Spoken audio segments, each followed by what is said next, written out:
Welcome back, everybody. It's another regular episode of Decline and Fall, but perhaps an irregular one because there is no such thing as regularity anymore, if indeed there ever was.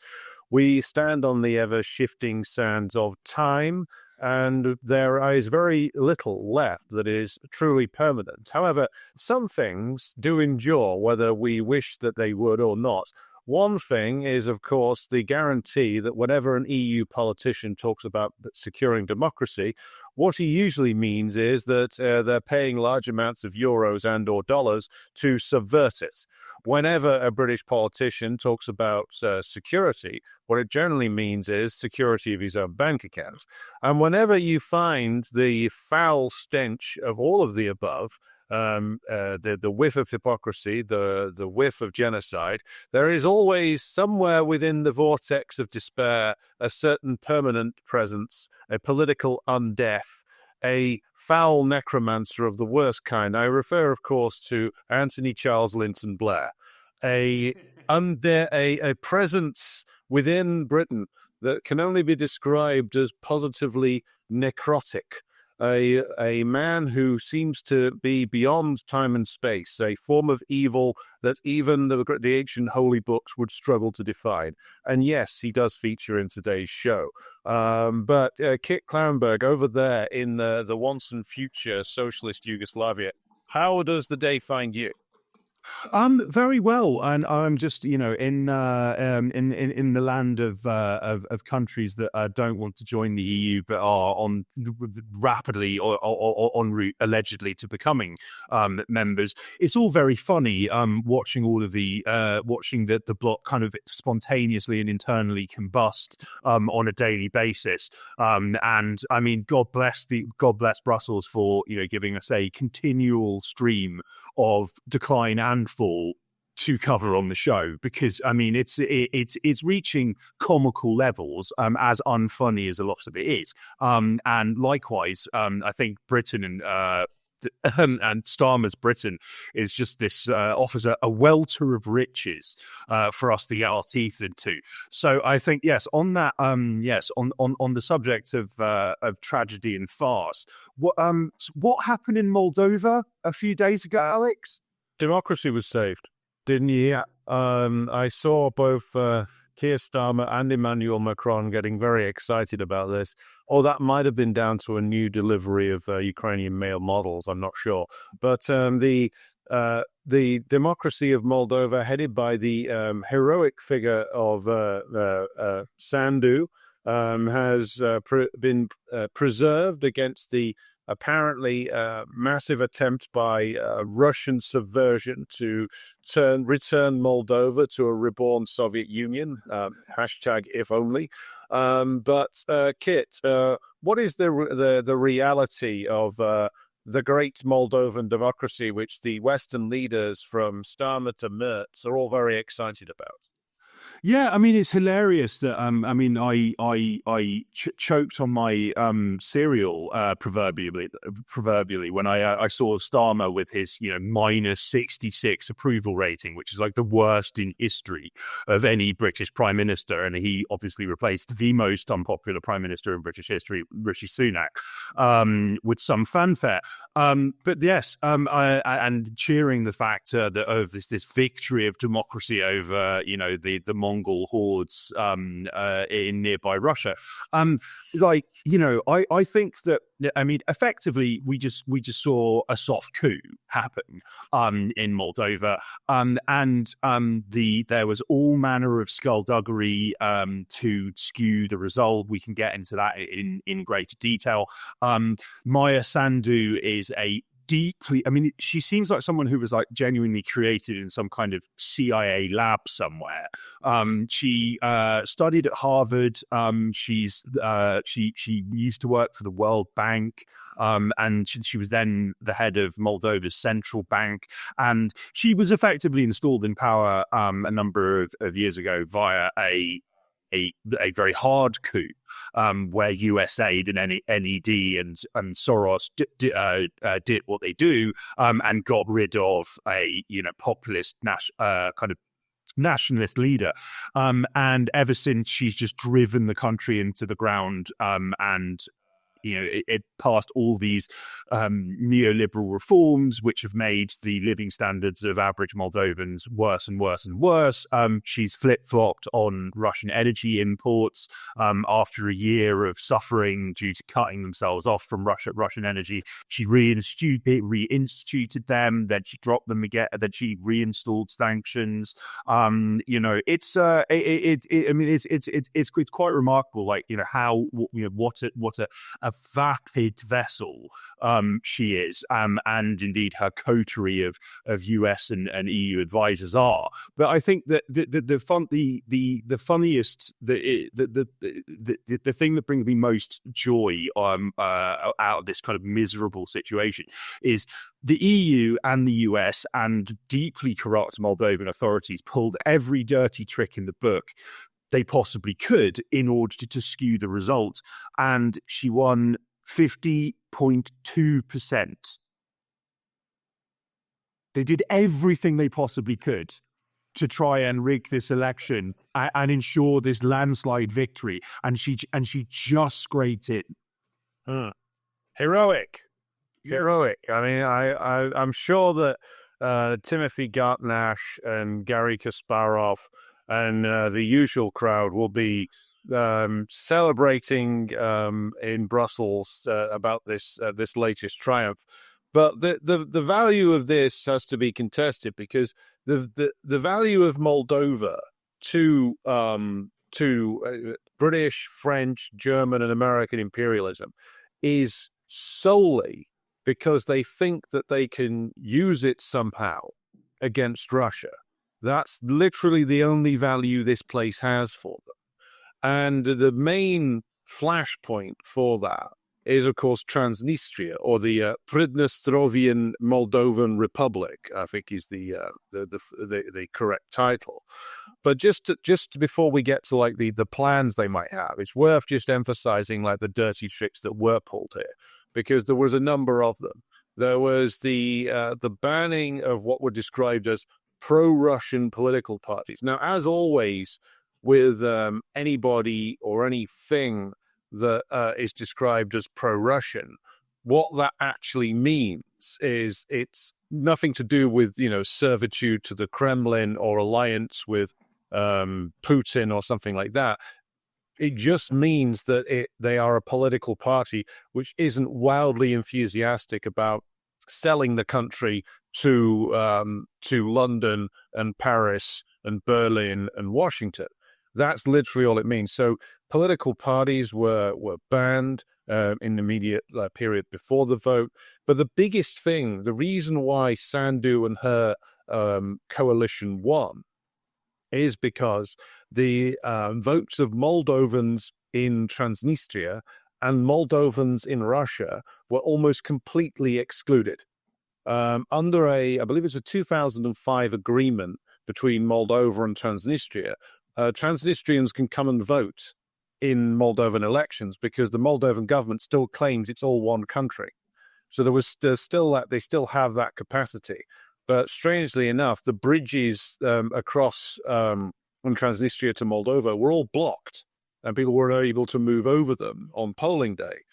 More than that, there are roughly 400,000 or so Moldovan citizens who live and work in Russia, understandably, given that so many of them grew up speaking Russian, or at least by being bilingual in Russian. And Russia is a big source of work. There is, of course, a labor shortage in Russia, and there a continued labor shortage, which means that working in Russia is actually more appealing now than going into the West. So there's nearly 500,000 Moldovans there. There were roughly 40,000 ballots delivered to the Russian Federation, and I believe I saw one estimate, 2 polling stations. So this was so ballots that would cover 1/10 of the population of the Moldovan diaspora in Russia, and not even enough ballot boxes either. So that's the biggest thing out of all of this. It's the literal exclusion of the Transnistrians and Moldovans in Russia. that was the biggest thing, I think, that to guarantee that the votes that would decide it would not even be from Moldova. The votes that would decide it, that would push Sandu over the top, would allegedly come from the Western diaspora, who are living and working in Germany, France, Italy, Spain, etc. So it's a huge rigging operation, which depends upon the exclusion of over 500,000 voters. And they then present this as the triumph of democracy, which is, I think it's great because it just reveals how utterly hollow all of this shouting and screaming about democracy actually is. What it means is domination by the West, basically. That's all it means. Absolutely, and I think that it's important to note as well that on top of like the deliberate attempts to disenfranchise people in Transnistria by there were bomb threats which closed bridges, polling stations were moved to make it more difficult for them to vote. Like there were also in the days leading up to the election a series of police raids on alleged Russian accomplices who were apparently plotting chaos on the day, and there was a deliberate attempt by authorities to create this sense that they are under attack, that they're under threat, that this is the most important election in Moldova's history. Similar, very, very, very similar lies and psyops were employed last year when Moldova had its presidential election, which saw Sandu barely scrape again into office, and there was all sorts of skullduggery around that. On the same day, there was a constitutional referendum on Moldova joining the EU. Again, Moldovans and Russians were disenfranchised and basically blocked from voting, whereas the Moldovan diaspora, who are allegedly very pro-Europe, kind of tip the scales. So on the exit polls were showing that the EU referendum was going to lose, as it were. Like people were voting no to joining the EU, and then miraculously overnight, the diaspora votes, the non-Russian diaspora votes, just pushed yes over the line. So again, it's like all of this effort, all of this in the enormous amounts of money that are being pumped into Moldova, which we can get into in some detail, by the US and the EU to create this perfect puppet state, and all of these consultants on the ground, and all of these Western leaders making ludicrous, bombastic claims about Russian interference and how this is, a battle between darkness and light and progress and tyranny, and then they still almost lost. Like, both last year and this year, it's really quite extraordinary. And I think that we are going to be seeing a lot more of this, because if they're willing to do this and get away with it without any a mainstream criticism whatsoever, it has fallen on independent journalists and analysts. Like Thomas Farsi wrote an excellent, you can find it on his Substack. He wrote a very long and very detailed kind of forensic breakdown of what an utter fraud this was. Not in the days leading up to the election, Pavel Durov, who's the Telegram founder, who was arrested entering Paris in August 2024, and then spent the best part of 6 months in jail. He posted on X that Macron's government had effectively pressured him to remove channels, Telegram channels, which the French government claimed were pumping out quote unquote Russian disinformation, i.e. were critical of Maya Sandu, her ridiculously corrupt kind of colonized government, and with the very clear implication that, well, this will help you get out of jail. I mean, it's like, straight up mafia tactics, and it's like, this follows the open coup in Romania that the people seem to have forgotten about, which is like, it was just insane. with a perfectly legitimate result being overturned because the wrong candidate might win, people being blocked from office because they were critical of NATO, and this does not reflect Romanian values. It's going to keep happening. Like, this is just the start. This is just the start of it. And I think that a lot of countries closer to the kind of imperial core, we're going to be seeing more of this. Well, let me just throw this into the mix, and we'll come back to this later, but I want to just put a marker on down now.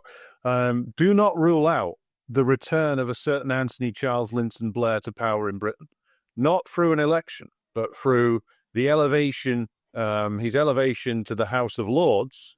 And then if an election pops up that does not go their way, or that they think is going to deliver an unstable result, be prepared for Britain to revert to rule from the House of Lords in order to save democracy.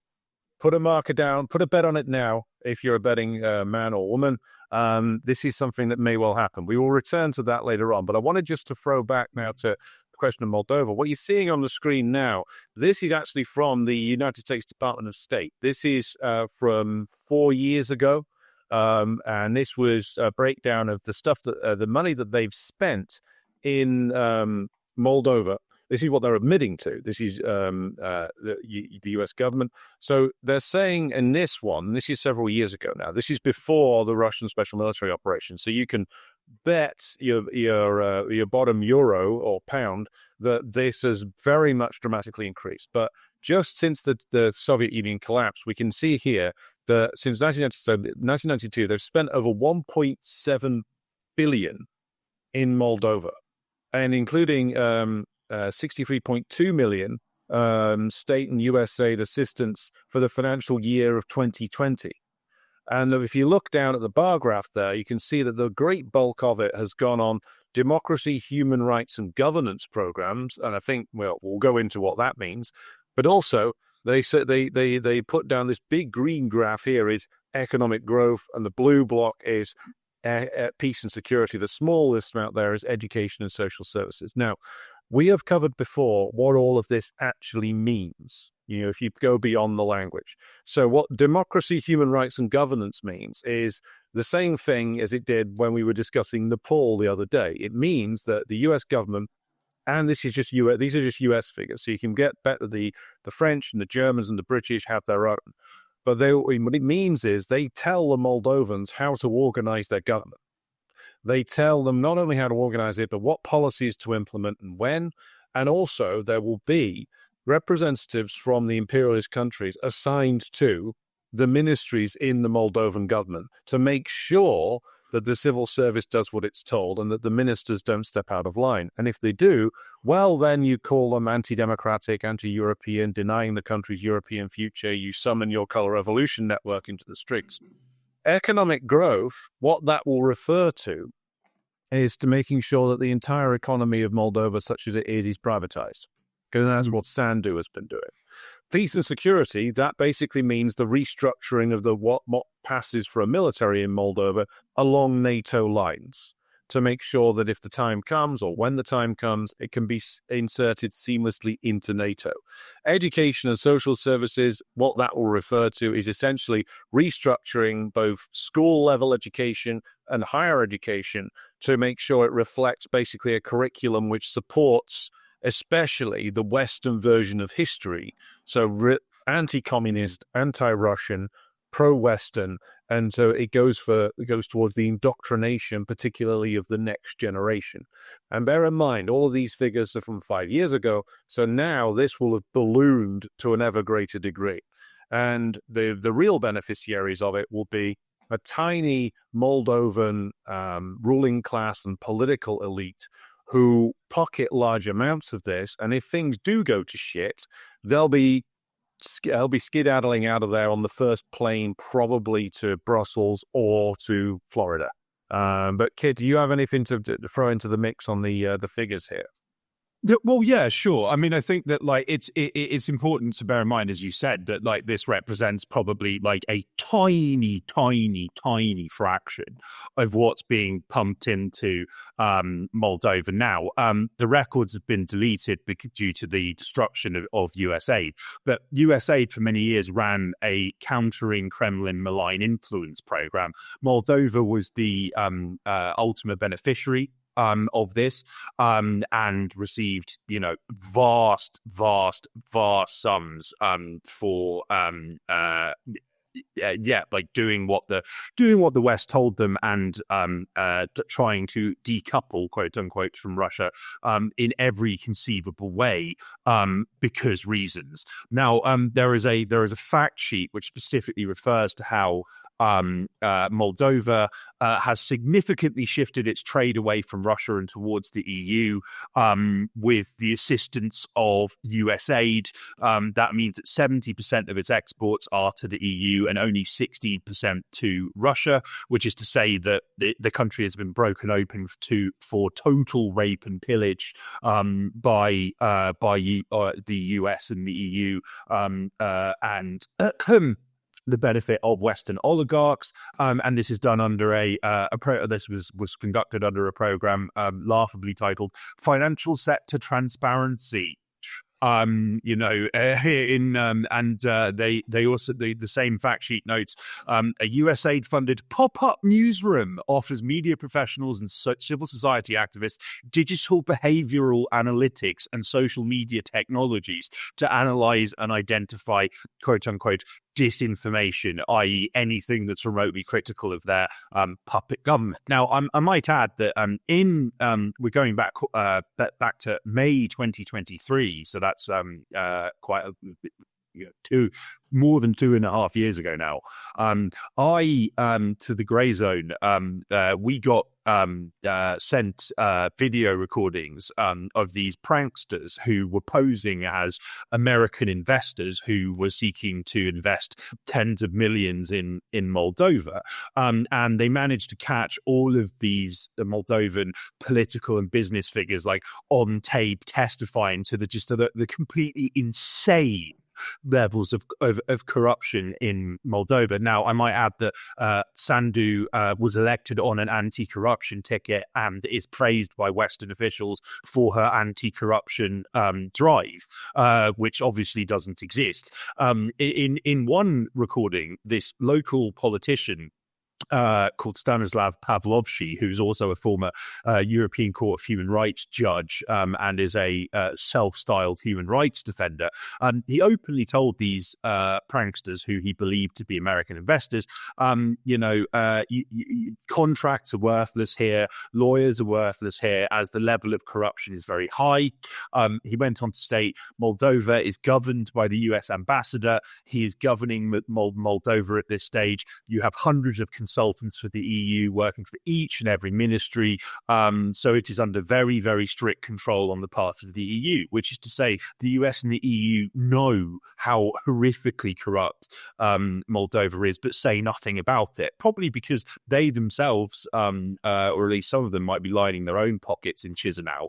When the pranksters asked Pavlovsky how does Moldova function, given its very high levels of corruption, he says, well, it functions perfectly, brilliantly. Everybody loves money.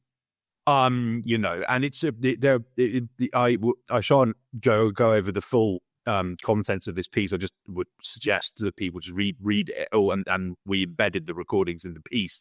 There are so many individuals who are openly saying, well, if you pay me a fee, I can give you access to this ministry. I can give you direct access to the prime minister. I personally know everyone who's anyone in the halls of power. I can protect your investment for you. Bearing in mind that I would imagine that the conversations like this are had on a daily basis, that we just don't know about.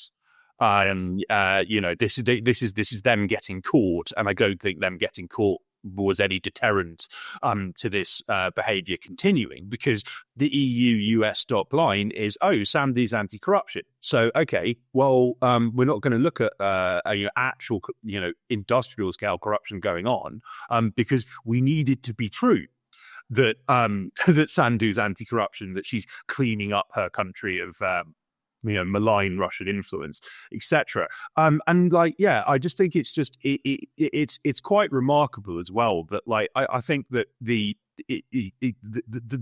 level of money, energy, and time which is being invested in this sliver of a country, it's absolutely tiny. There was if Moldova hadn't declared independence, as it was a former Soviet republic. If it hadn't declared independence, it very easily could have been integrated into Romania or Ukraine following the collapse of the Soviet Union. It has no sovereignty. It is pure. Its entire purpose, as you say, is to serve as an irritant to Russia. It is. Their male population are that their purpose is to serve as potential cannon fodder in any future war with Russia, and the rest of the population is reduced to working for subsistence wages for Western corporations, and that's the program for every country in Central and Eastern Europe, and those countries such as Yugoslavia or Slovakia, or even to an extent Georgia, who pushed back against this even very lightly, as in the case of Georgia. Well, you get couped, and then they install the right kind of dictator. So it's quite remarkable, as I say, like the level of effort and energy and time and money that's been pumped into this, and still Maya Sandu is just hanging on, by the skin of her teeth to power. It's quite clear that she doesn't enjoy organic popularity. If you look at polls of Moldovans, overwhelmingly they don't trust any politicians, because they're not stupid. They understand that their political elite is bought and paid for by Brussels and Washington and London. A similar dynamic is very much afoot. Yes, as I say, not only throughout Central and Eastern Europe, but yes, the former Yugoslavia as well, where you have US aid and you have US consultants and EU consultants embedded in every state ministry, dictating what governments do and don't implement, what they probably write the speeches of leaders as well. It's pure puppetry. Yes, and this at a time when the EU itself is fracturing, and the most powerful EU states are in very severe economic and political trouble.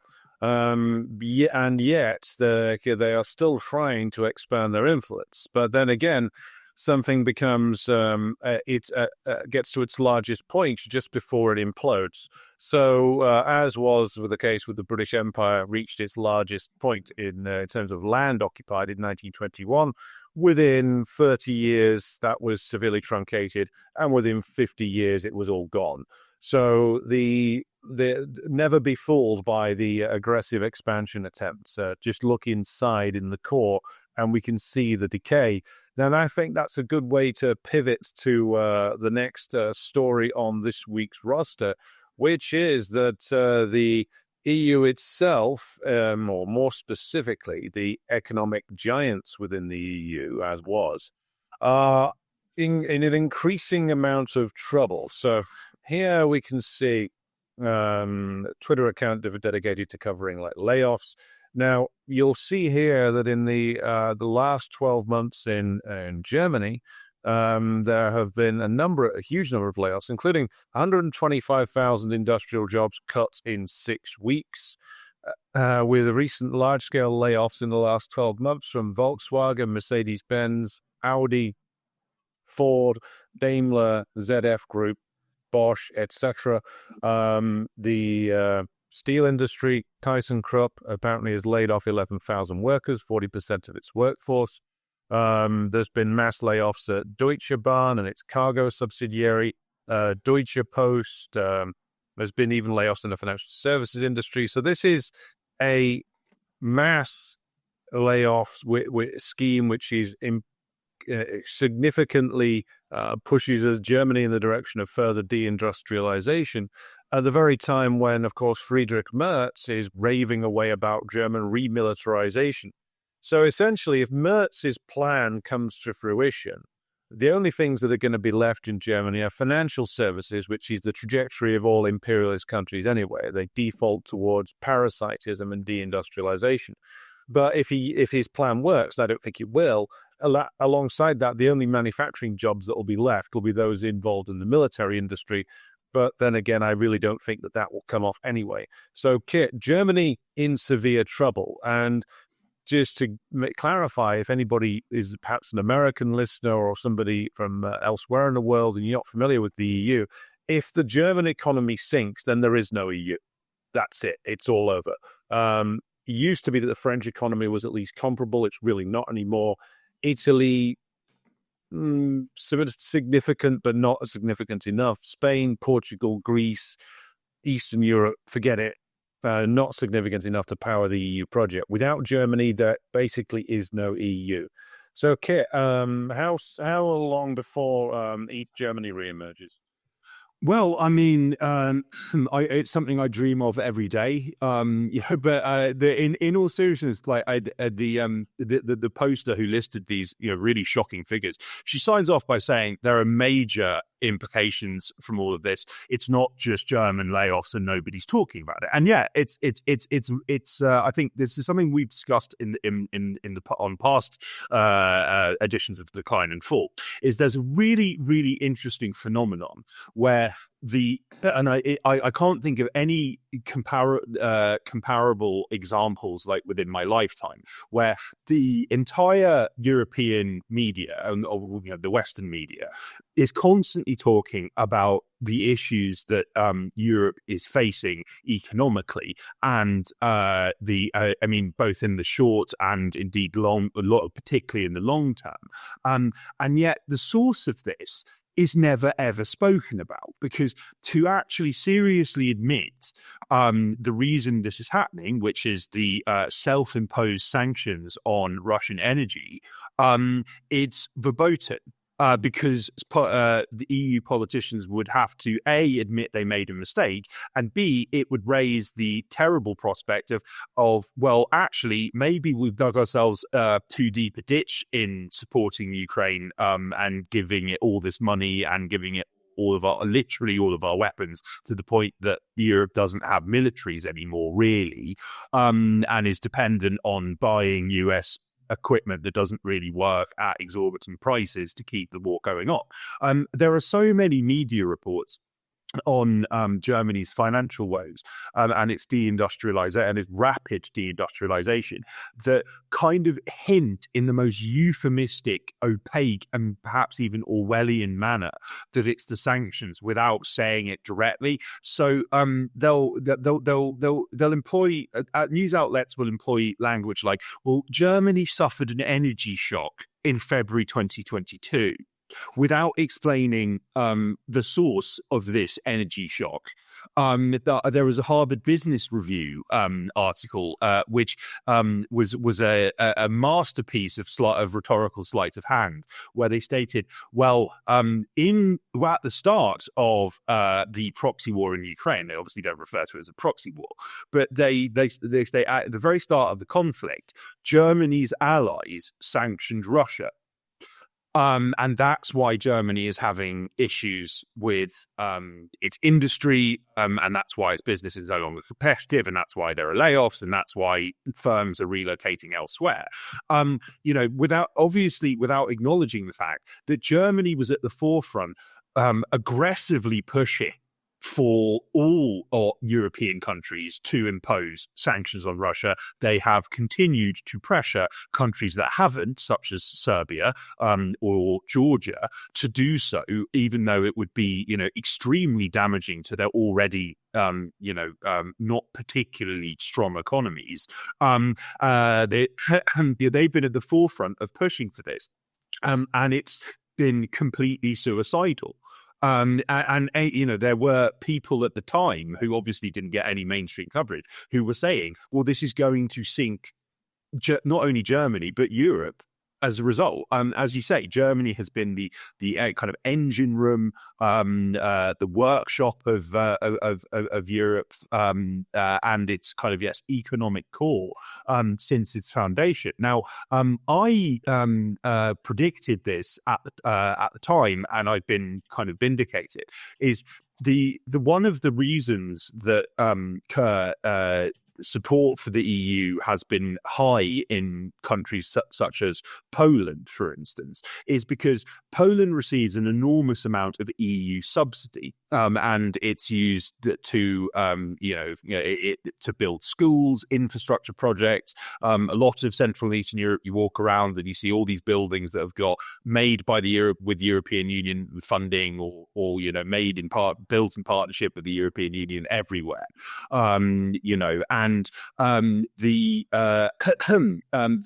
Because of Germany being the biggest contributor to the EU budget, its contributions are going to be slashed. They've already been cut to a certain extent.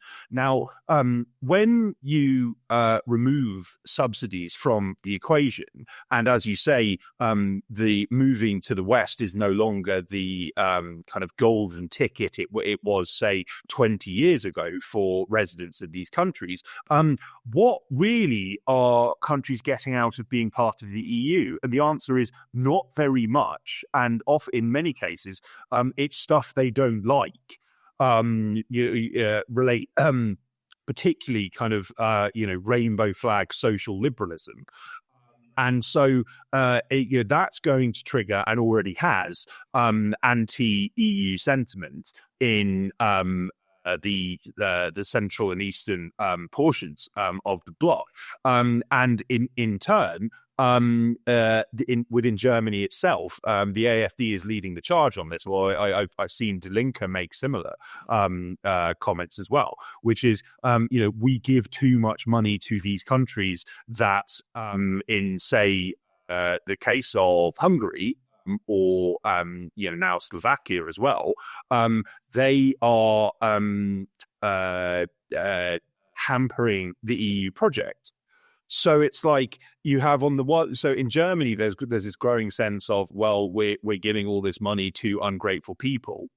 And then you have in Poland and elsewhere the sense of, well, we're not actually really getting anything out of this, or at least nothing good out of this anymore. Why are we still part of this? Now, I mean, you mentioned the rapid decline of the British Empire. I can see the EU breaking up a lot quicker, because there are moves to, for instance, because the EU member states increasingly can agree on literally nothing. There are moves to prevent, say, Orban blocking aid for Ukraine. And once you get rid of that kind of unanimity within EU action, well, it's going to trigger a lot of calls for secession. And it's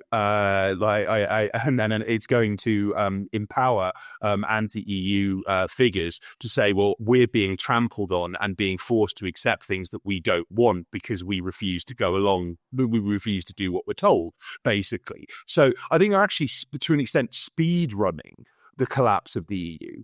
It's in many cases, as we've discussed before, it's taken a lot of effort and to get countries into the EU and also NATO in that region. as in the case of, say, I mean, if we look at Georgia, likewise, a country which the US and Europe spent 30 years post in independence trying to create this perfect puppet state. When Georgian Dream stepped out of line and passed the Foreign Agents Registration Act, forcing the ridiculous number of foreign-funded NGOs to disclose their funding sources, the backlash from European and US politicians was such that it actually dented support for joining the EU. They are undoing all of their own work very rapidly. Yes, and whilst at the same time, the German economy starts to decline quite rapidly, as it turns out. The French economy is in a major crisis. Merz is now, like, as you can see on screen, in having a sort of slapping down von der Leyen after von der Leyen suggested that the EU would deploy troops to Ukraine. This, of course, is a power the EU does not have. It doesn't have any military capacity, nor does NATO have independent military capacity, not without the United States. So just as there's no NATO without the United States, there's no EU without Germany. And von der Leyen only has as much power as the Germans in particular choose to allow her to have. And if the Germans decide, well, thanks, Ursula, time for you to go back to, I don't know, taking bribes off US vaccine companies or something, in private life, then she will be replaced. So this is, I mean, there is an inevitable step here. And I think here we have to mention like what the EU really is for. The EU principally is driven by German capitalist class interests. That's what it really is driven by. The US is in the mix as well because the US wanted a relatively unified Europe as a counterbalance to the people's democracies of the East during the Cold War. But the US has a sort of schizophrenic attitude towards the EU. They wanted it to be there, but they don't want it to be able to exercise any actual power.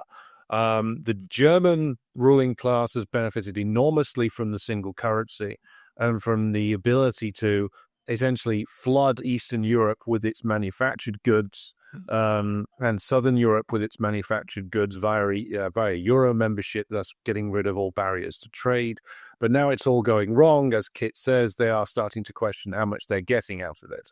And without the gigantic subsidies to places like Poland, and if the Germans in particular and the French decide to change the way that the EU operates, basically just to get rid of the illusion that the Eastern European countries count for anything, then the places like Hungary and Slovakia will probably be out the door, with Poland not too far behind given the state of play in Polish politics at the moment.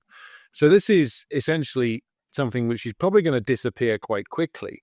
And when it does, there'll be an awful lot of people in Western Europe basically standing around with their pants down, wondering what the hell happened, because they've got used to this idea of the ever more unifying Europe over the last 40 years. And there's a chance that the east of it could all disappear to at least pivot to a point where they are more neutral parties that exist between the Western powers and Russia and China, given that countries like Hungary and Poland as well rely more and more upon Chinese trade. So, for instance, there was that staged incident with the apparently Russian drones falling into Poland recently. We'll say more about that in just a moment. But the Poles suddenly closed the Belarusian border, the border they share with Belarus. The Chinese apparently said to them, "You're not doing that because that affects our trade. Open it again now. Otherwise, we'll completely cut you off by sending Chinese goods that used to roll through Poland as a transit point around the North Pole route that they've got open now." And the Poles panicked and opened the border again. So there is a future for these Eastern European countries, which doesn't necessarily involve them being just like doormats for Germany and the United States and Britain and France. And as the Germans try to tighten control ever more of the EU, that future will open up more. Indeed, indeed, and I think that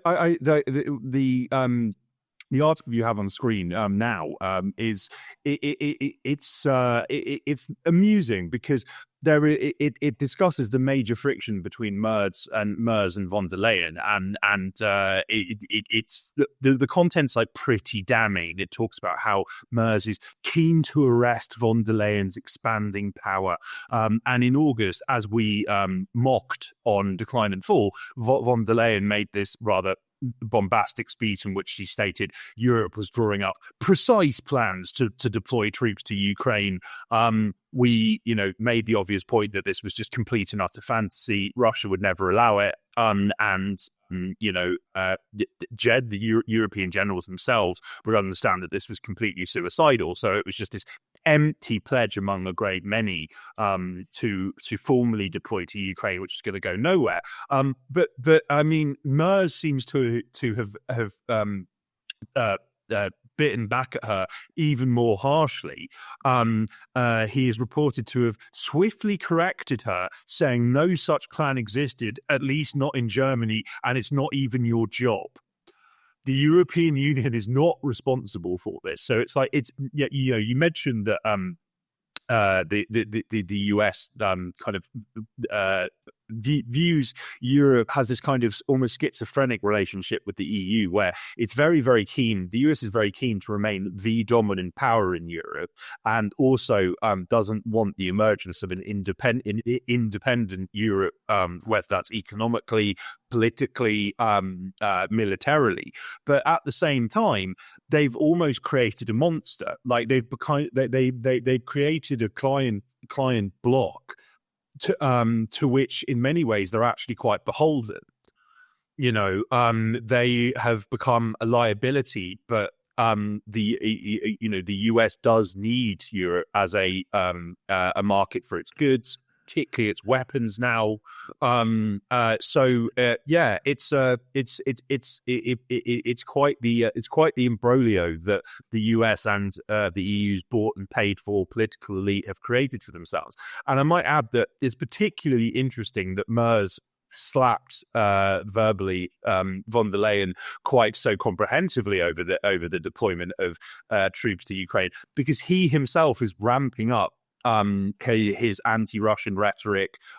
He recently announced that Europe is no longer at peace with Russia, as if this wasn't, obvious to anyone with an IQ in the double digits, given all of the borderline genocidal rhetoric that's been issuing from European leaders, the calls for Ukraine to be able to strike Moscow if it wishes, which, I mean, that really, really would be World War III. Merz has been at the forefront of this. So despite the fact that he himself is engaged in all of this belligerent rhetoric, and indeed seems to be pushing for, militarization of the country, he wants that on Germany's terms, not the EU's. Yes. I should just say, in addition to with regard to the relations with the United States, according to the U.S. Bureau of Economic Affairs, there's something like $1 trillion of trade each way from the U.S. to Europe, including Britain, and from Europe to the U.S. again. So the U.S., in terms of capital and exports, invests $1 trillion in the collective Europe every year, and then $1 trillion comes back into the U.S. again. So that's like a gigantic amount of money each way, and there's no way the U.S. is giving that up anytime soon. Now, just to move on to Merz, I mean, this is the kind of like double talk statements that they've been making for the last 3 years. I mean, Scholz would also say things like this, but then he follows it up with, we're no longer at peace, but we're not at war. So what the fuck does that mean then? But this goes along with like the announcement over like Tomahawk missiles to Ukraine, and of course a certain Mr. Ben Wallace, failed former defense minister of Britain, making all kinds of belligerent statements recently. But what this comes down to is what we've discussed before, which is that the aim of the provocative things like the French seizing an allegedly Russian ship, but there's no evidence that it was, other than the French said it was. The Mert saying things like this, all the crap that Starmer spouts off with every single day. What it's all designed to do, I mean, particularly with regards to the provision of new weapons to Ukraine, is essentially just make ending the war impossible. I mean, that's what this is all designed to do. You've already got control if you're like the British, the French, the Germans, the US. You've already got control of the entire Ukrainian political establishment. Even if Zelensky wanted to declare that he was going to engage in talks with the Russians, there's no way that he could actually make any concessions without somebody killing him. There's no way that that this Ukrainian political establishment can ever make any kind of peace that would be acceptable to the Russians. So the next best plan for the European countries, particularly the Germans and the French and the British and the US, is, well, we'll just keep it going then.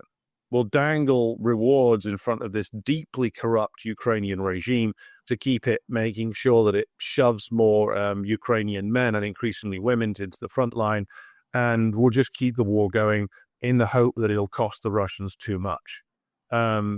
This is their only plan. It's an incredibly brutal and cynical exercise, but this is this is the only option that they've got available to them. Because, okay, so can Germany march off to war with Russia? No, because the German army, for all intents and purposes, can't do anything. It can't do anything. Even internal German studies show that.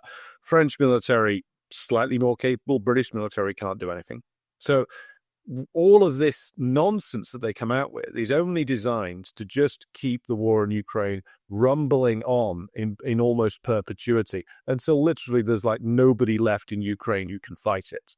And if that seems like a deeply cynical and cowardly way to do things, well, welcome to Europe.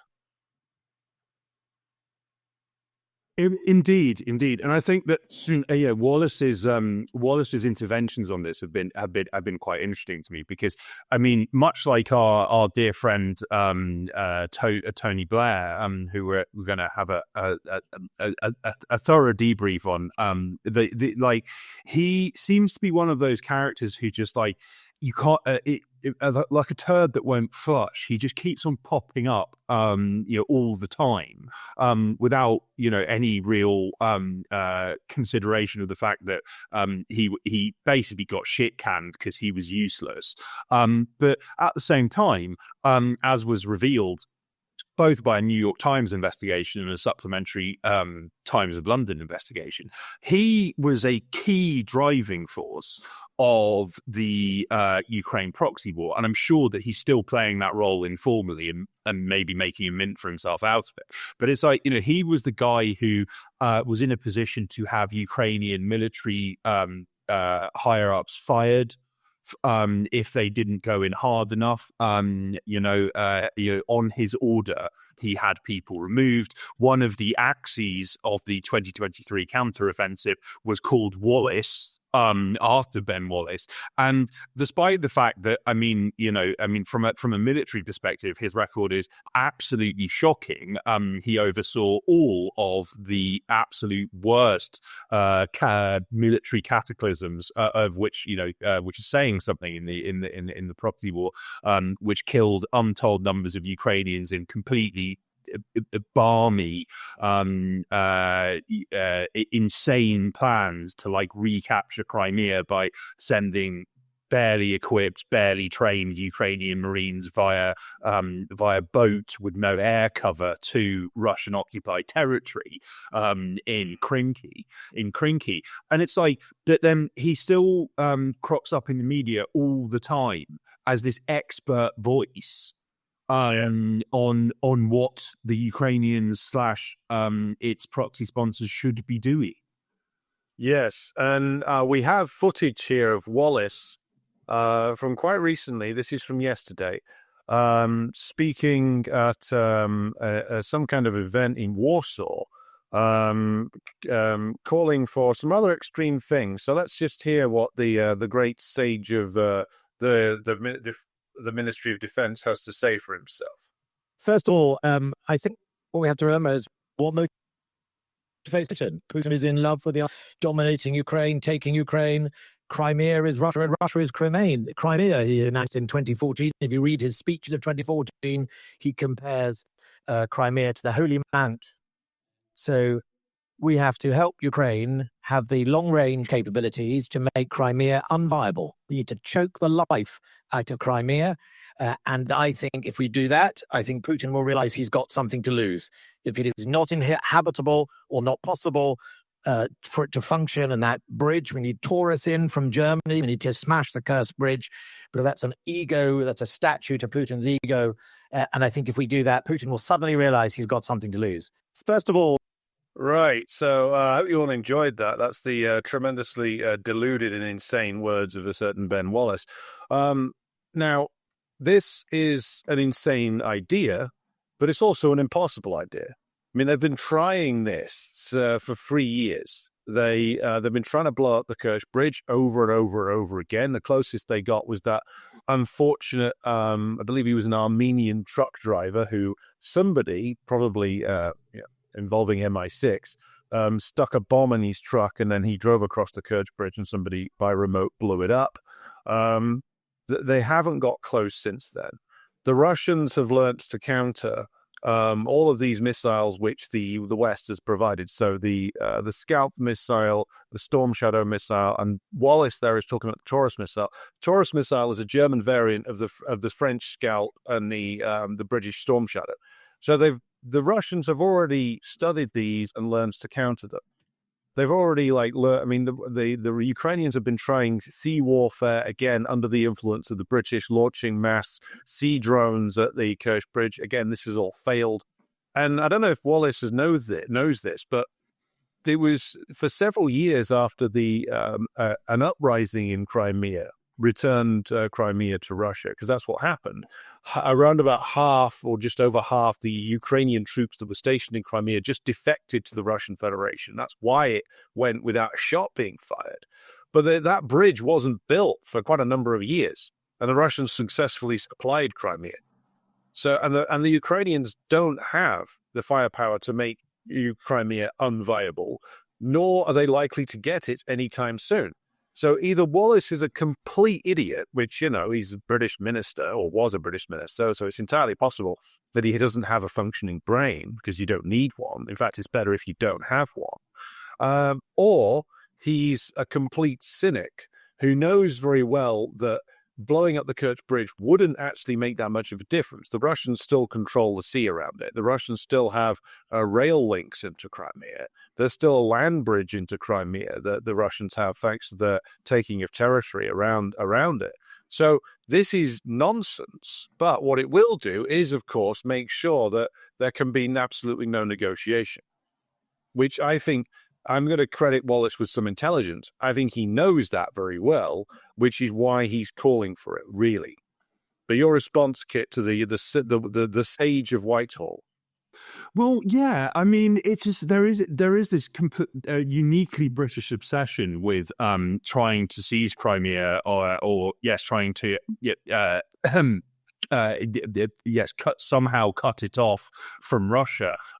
When, yes, as you mentioned, it does have, there is a land bridge to it now, which wasn't there before, when they for the 8 years that Russia successfully not only supplied Crimea with resources and goods, but massively rebuilt and regenerated it. It's virtually unrecognizable to when to when it was Ukrainian territory that didn't want to be part of Ukraine for ever since 1991. I might add as well that comments like this,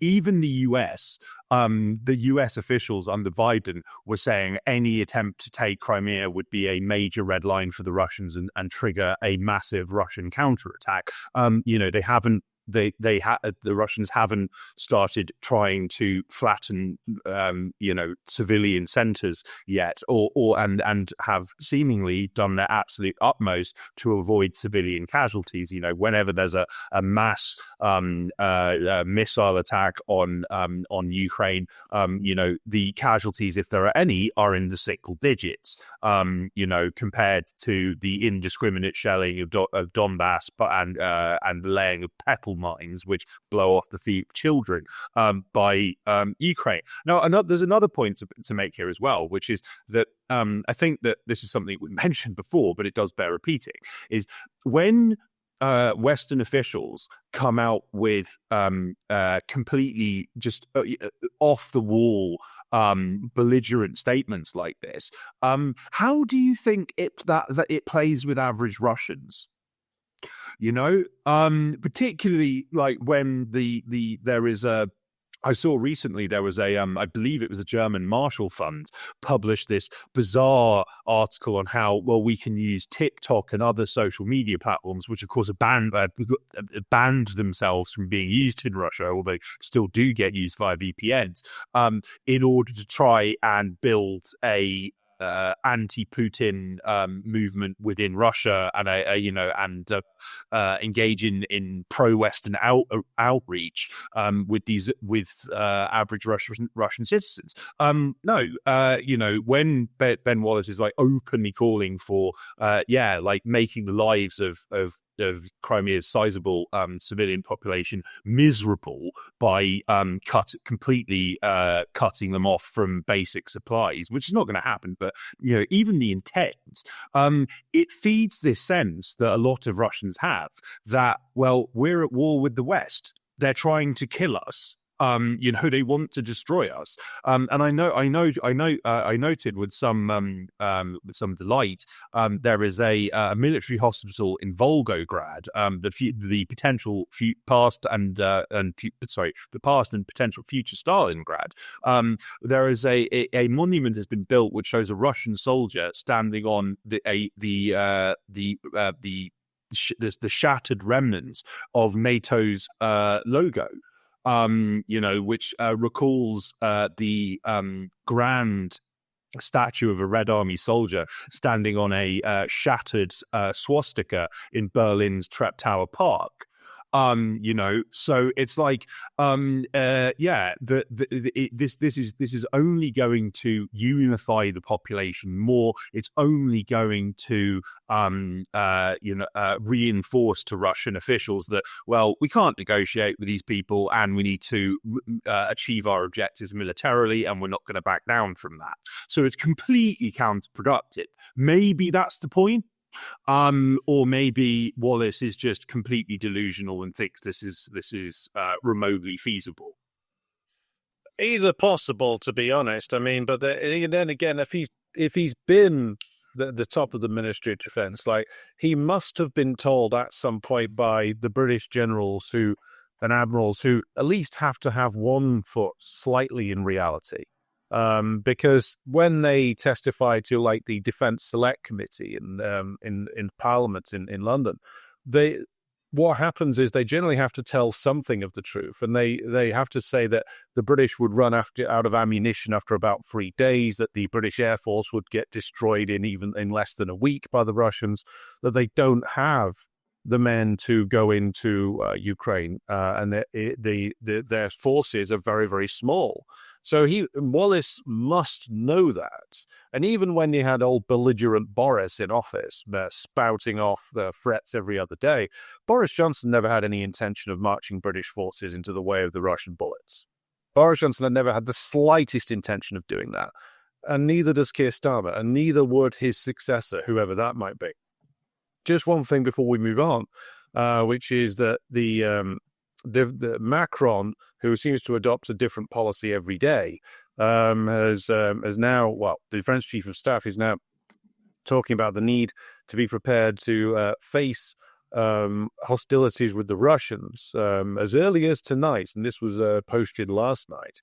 And what you're seeing on the screen now is a French news report. So what it says on the sort of headline now is that they want to have 20,000 men available by around about 2027 for deployment. At the moment, they've only got 5,000 men that could be deployed in an operation as of today.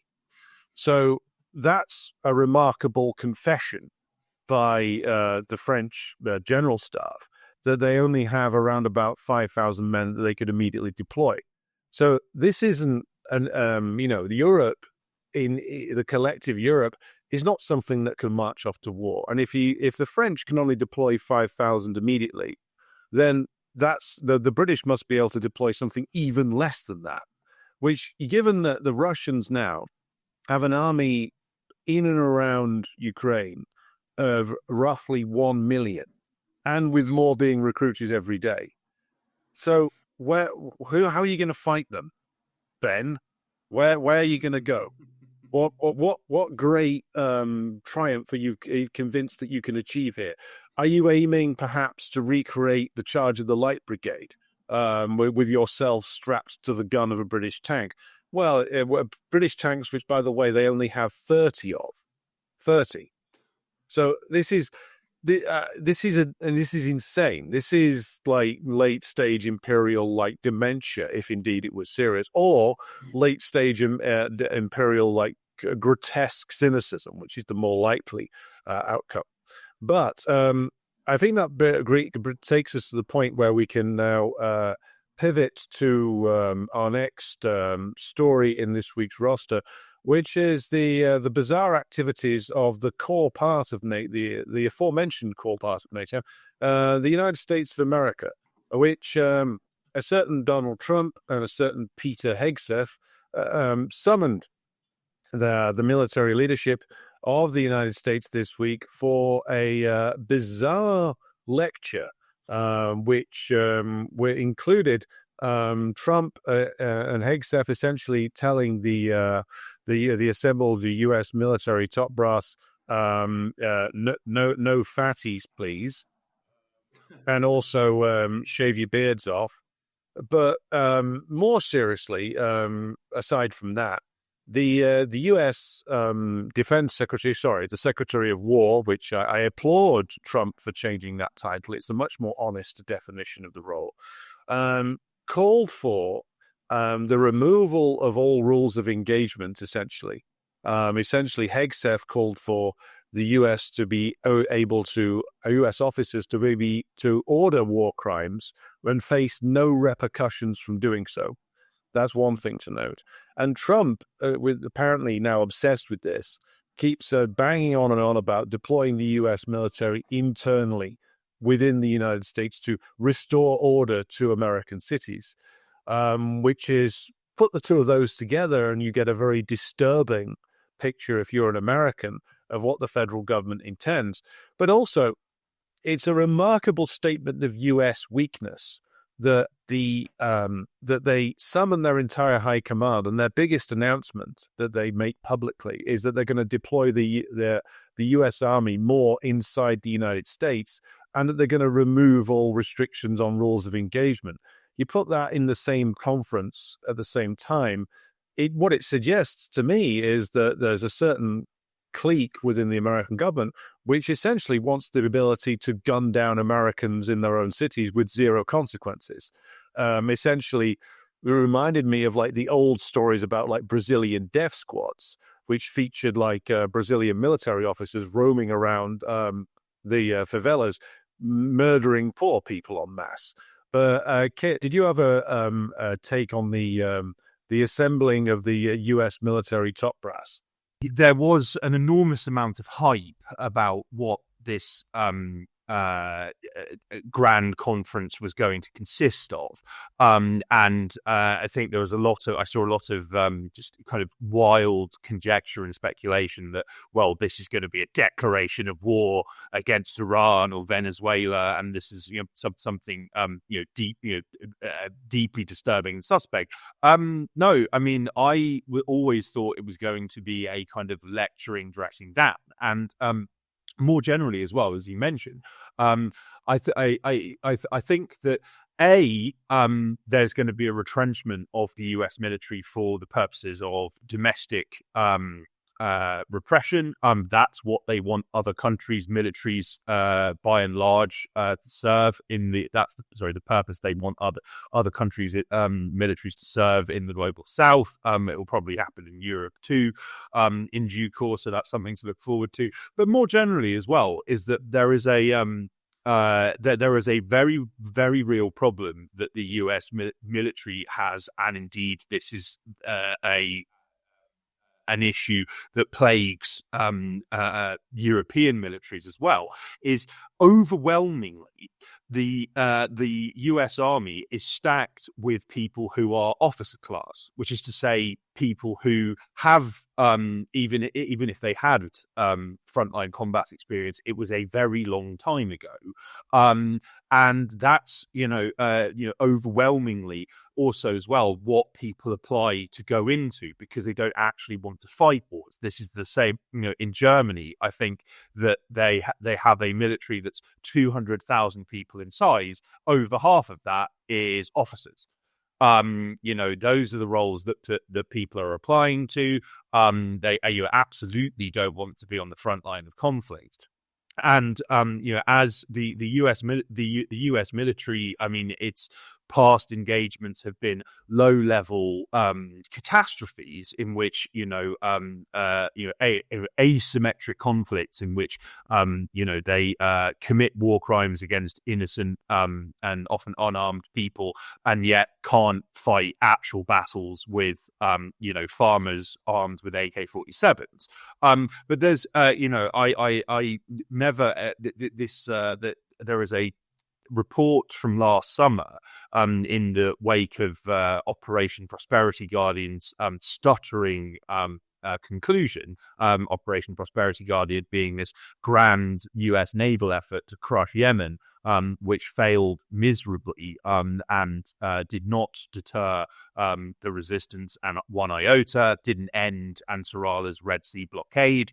And there was, yes, an Associated Press report on which interviewed returning sailors and pilots, and they would discussed how traumatizing the experience was because they're not used to being shot at. The US Navy and Air Force were thus considering investing vast sums in in counseling and psychological support for thousands of traumatized sailors and pilots. Well, that is that.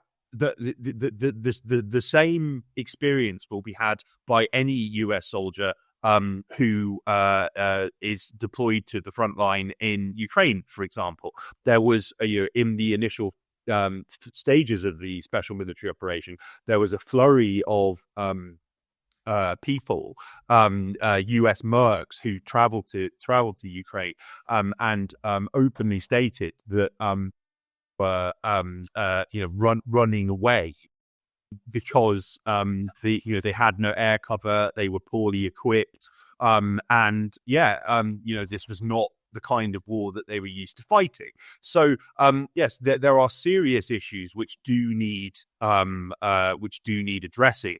I'm not sure that simply just getting rid of or cutting the officer class down to size is going to address that, because there's not a huge amount of people who want to do the non-officer roles. So, I mean, you might make some minor cost savings by not having this bloated, wheezing, horde of people who are planning battles and planning wars, but not actually fighting them. But that doesn't solve underlying structural issues within the military at all. No, it doesn't. And the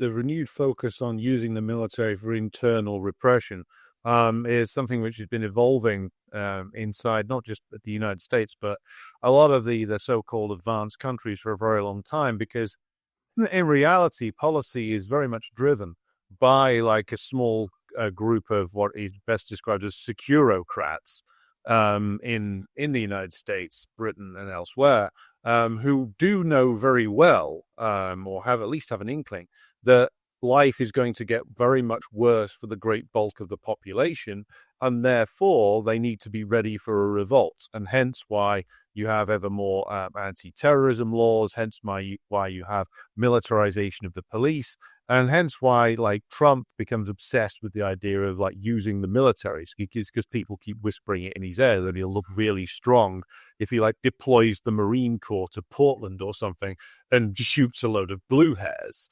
Which is just the kind of sort of demented fantasy that like Trump has.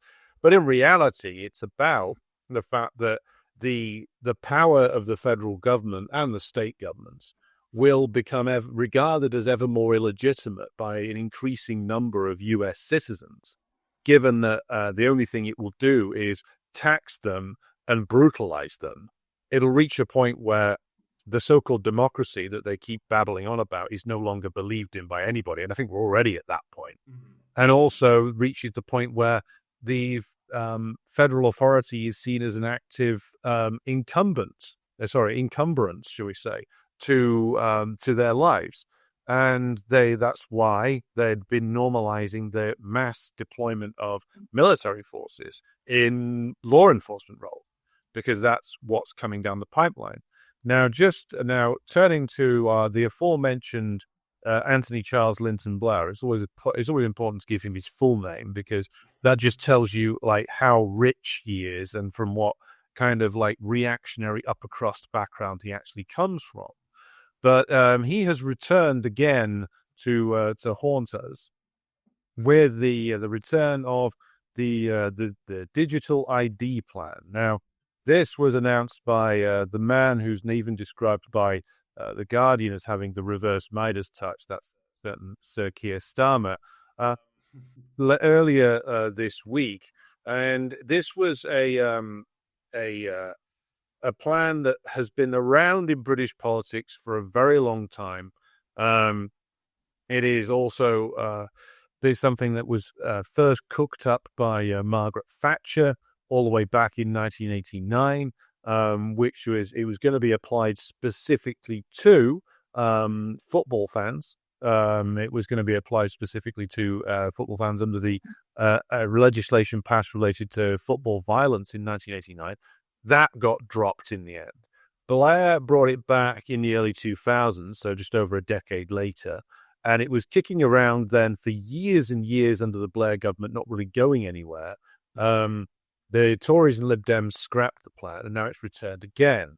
And it keeps returning probably because this is a demand by, like, my guess is, like, senior law enforcement types in Britain and the security services. But also, don't underestimate the role that, like, sheer naked corruption plays in all of this, which is that one of the promoters of this, in fact, the key promoter, has been Blair himself. And you can find a long-winded justification for digital ID cards on the Tony Blair Institute for Global Change website. The staff that work within Starmer's administration, many of them came directly from the Tony Blair Institute for Global Change. Starmer is apparently very heavily influenced by Blair. He owes his whole career to the Tony Blair-run political network. And of course, this part of the payoff for that was the aforementioned on previous episodes. Go back and check out our interview with Andrew Lowney about this. A certain Lord Mandelson, who received a payoff for his assistance to Keir Starmer's career by getting the prized appointment as ambassador to the United States, only to be then humiliatingly dismissed due to his links to Jeffrey Epstein. So the Tony Blair network is key to understanding a lot of what goes on in British politics, because he remained like the undead influence that it permeates everything. He is the model for every single political leader certainly of the Labour Party and the Tory Party. They've wanted to be like Blair. His influence is everywhere in British politics. He and his personnel are heavily invested in projects like the Syria war, as we've talked about before. And I think one of the reasons why we can expect him not to go away anytime soon is because there is this wildly delusional belief within British establishment circles that he was the last truly successful prime minister. And if they can somehow bring him back, then stability will return to old perfidious Albion. And they can't bring him back electorally. He is less popular than rubbing nettles on your nether regions, shall we say. But they may try to get him back in via an appointment to the House of Lords. And as digital ID is one of his favorite projects, this is the reason why Starmer's pushing it. Now, it may be one of the things that ends Starmer, considering that even sympathetic newspapers to him, like The Guardian, have had to admit that as soon as he declares support for something, the support for it within the public completely collapses. So as soon as Starmer announced it, the support for it fell to less than 14% in most opinion polls. So this more than likely won't happen. It will probably speed Keir Starmer's departure from number 10. But what we will do is secure a lot of fees for the Tony Blair Institute for Global Change, who will probably get commissioned to, lead the pilot scheme on this. So there'll be a lot of money goes into this. The actual legislation, the only thing they're saying is that it has to be brought in 4 years' time by the end of this parliament. So I predict a giant fraud, which will make Tony Blair even richer and those around him, which will not even produce anything in the end and ultimately will get dropped.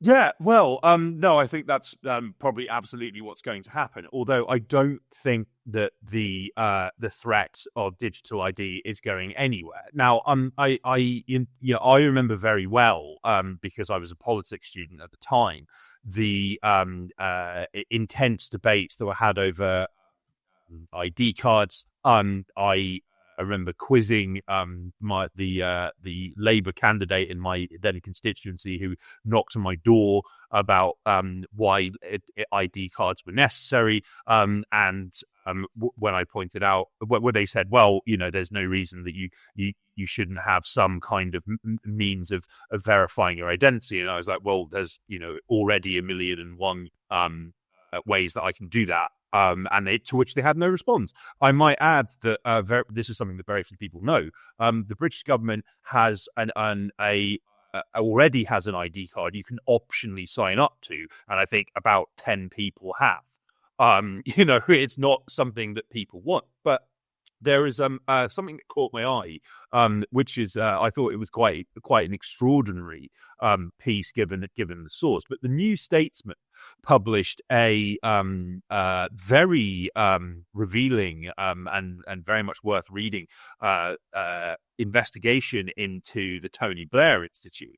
Now, it notes that Larry Ellison, who founded Oracle, which is this deeply disturbing dystopian surveillance AI purveyor, and is embedded in all sorts of fields of public and private life, often without people knowing, because they make databases for government departments, for hospitals, for police forces, etc. Ellison, since 2021, per the New Statesman, has donated the best part of 300 million to the Tony Blair Institute, and the institute has ever since served as a lobbyist for Larry Ellison and Oracle. Which is disturbing. And this this major cash injections means that the institute has been able to, poach people from Meta and other major tech firms. And it's quite clear that there's 3 or 4 essays, including a personally authored one, allegedly. I'm sure someone else wrote it for it, on the benefits of digital ID. At least one of them does acknowledge that it would be a very good way of cutting people out of financial services if they behaved badly, which I think is a key driving force behind this, because what we've seen in since the start of the Gaza genocide, but particularly since the insane prescription of Palestine action under counterterrorism, prescriptions of a terrorist entity, leading to average members of the public getting arrested just because they support this basically a political activist group which never harmed a single person. And even I believe Declassified and has reported on how MI5 acknowledged there were no legal grounds whatsoever for prescribing it. I've spoken, a lot of people made the very obvious point. Well, we can fight back because they can't jail us all. Well, digital ID would be a form of kind of open air prison. It would be a way of tracking people's movements. It would be a way of tracking their relationships, what they're spending money on, and yes, ending their ability to spend money on anything if they really piss off the state. And I think that, even if this doesn't go through Starmer, some of the infrastructure is already there. Palantir, for instance, is heavily embedded in the NHS and increasingly other public services. It wouldn't be very difficult at all to roll this out. And as we've I think that a point we've made very clearly in this program, irrespective of public support for this, it could go ahead. Because we've reached a state of brazen tyranny where, elections can be overturned if the wrong people win, or it looks like they're going to win, where, the people can be just openly disenfranchised to ensure the right candidate wins. We haven't even gotten into the fact that in Czechia, for instance, the party ANO, which has per Polymarket has a 98% chance of winning. Its leader has openly stated it's going to end its material, financial, military support for Ukraine, and the media has said, "Well, that's no problem because the president can just overturn. The president of Czechia can just overturn it." And it's like, and this is just kind of like stated axiomatically as if it's like not remotely problematic, and and the backlash doesn't matter because to an extent it doesn't. So I think this is something to be extremely concerned about. It could well be Starmer's undoing. But in the event of some major incident or some particular issue could be exploited to justify its rollout. And it's like, you've got to bear in mind that even though the global war on terror is still is long dead, people don't talk about terrorism really, unless it's Trump ranting about Marxist extremist violence, blah blah blah. Like, it doesn't really get talked about, but we still live with the legacy of all of the in many cases completely pointless security measures that were implemented following 9/11. Even little things like not being able to carry certain quantities of liquid on planes. That is something that's just been accepted and normalized now, and it is a holdover from when we were being told that Al Qaeda was implanting explosives in breast implants and stuff like that. I think this is something to be concerned about and keep a close eye on, because Blair is determined to do this, and he still maintains an enormous amount of clout within the British state, the power structure, and I think, as you say, he is viewed as very positively by influential figures within the said structure. So I don't think he's going anywhere anymore anytime soon. And indeed, as long as that vast amount of cash keeps flowing from Larry Ellison, he's going to keep banging on about the necessity of digital ID. Oh yes, and We can expect more of this in terms of like the future in Britain. Don't be surprised, as I said at the top of the show, to see this vampiric presence return to frontline politics, not via elections. That would never happen for him. But the attempt to form some sort of unity government in the House of Lords, with either him involved in it or fronting it, this would be something which I would suspect that some elements in the British establishment would be keen on if elections don't produce the right result. So if it doesn't produce what they would call a quote-unquote strong government, then they will be tremendously tempted to revert to type and just rule from the House of Lords, and on the grounds of an emergency, on the grounds of preserving democracy, on the grounds that strength is needed.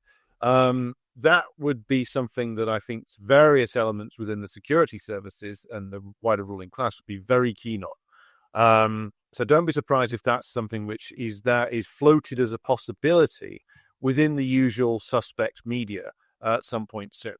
So that draws us to the end of this week's edition of the Decline and Fall Show. We have many more exciting things coming up for you, including several interesting guest interviews, which will be unveiled in the upcoming week. Thank you to all those of you last week who watched our interviews with Professor David Miller on the fate of your party. A whole huge number of you watched that. And, of course, the special edition that we did with historian Andrew Lowney regarding pervert Prince Andrew Mountbatten Windsor, very much living up to the Mountbatten name there. A large number of you watched that. So if you are a new viewer to Decline and Fall, which it would seem that some of you are, thank you for coming along. Be sure to head over to the Substack and subscribe there. And to support the work here. We will be expanding operations over the coming months due to, I think it's fair to say, popular demand. So keep your eye on the channel for more. But it's now at the end of this week's regular show. Goodbye from me in Glasgow. And it's goodbye from me in the former and future Yugoslavia. Take care, guys. Thanks so much for joining us. I think it's been a good show, and we've got some very exciting specials and guests lined up. So stay tuned. God bless you and take care.